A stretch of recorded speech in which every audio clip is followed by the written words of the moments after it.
Hey, it's Jorge from TeamJVS giving you a quick exclusive on a movie we were able to screen early called Mr. Malcolm's List.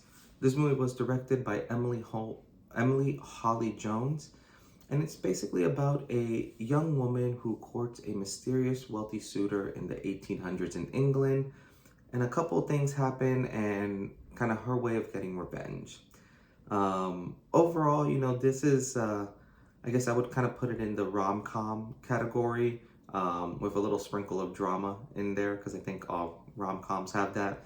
But overall, this was a very well done movie. This movie is actually, for the director and some of the actors, it's the second time they do it. For some of you who don't know, they actually made a short about this a couple of years ago, and the short was very well received, and obviously now they made the full-blown production of it.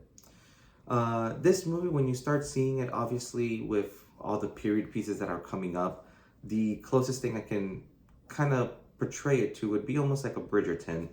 Only this is like a PG version of it, which is very nice when you find a period piece that you can actually take your kids to and not have to worry about seeing anything crazy in it. But overall, this story, it follows two friends who basically, one of them goes on a date with Mr. Malcolm, and it just doesn't go as planned. Mr. Malcolm is looking at a very sophisticated list for his next wife, or his first wife, I should say. But he has a very strict list, and if someone doesn't meet one of those things, he just kind of kicks them to the curb, basically. So once he kicks, the first friend to the curb, she calls on one of her old friends, Selina, to come in and just kind of play a trick on Mr. Malcolm. And that kind of unfolds, and it's very interesting. So the whole movie basically is kind of based around Mr. Malcolm's relationship with Selina, and there's also one of the cousins, I believe it's Lord Cassidy, I believe is the name, I'm not 100% sure, but also him, because he's kind of the middle person who knows Mr. Malcolm and yet knows the girls as well. But overall, you kind of see how this plan starts unfolding, and for better or worse, it just breaks up a couple times, and you kind of see the true characters of some of these characters. Basically, you kind of see jealousy running through a lot of them, and kind of how they react to it. You kind of see how some people basically end up messing up when they actually are just trying to do something right.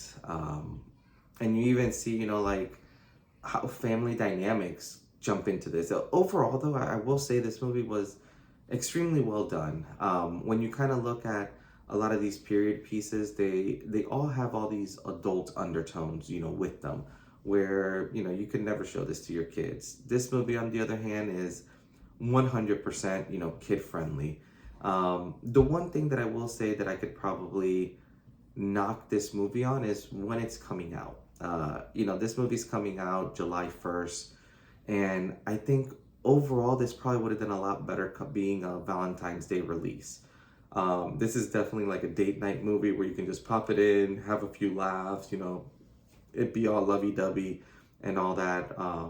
It coming out in July, I'm not sure this will be the summer blockbuster that people are expecting. It could also ride the wave of all these other period pieces, with Downton Abbey coming out with a movie here recently.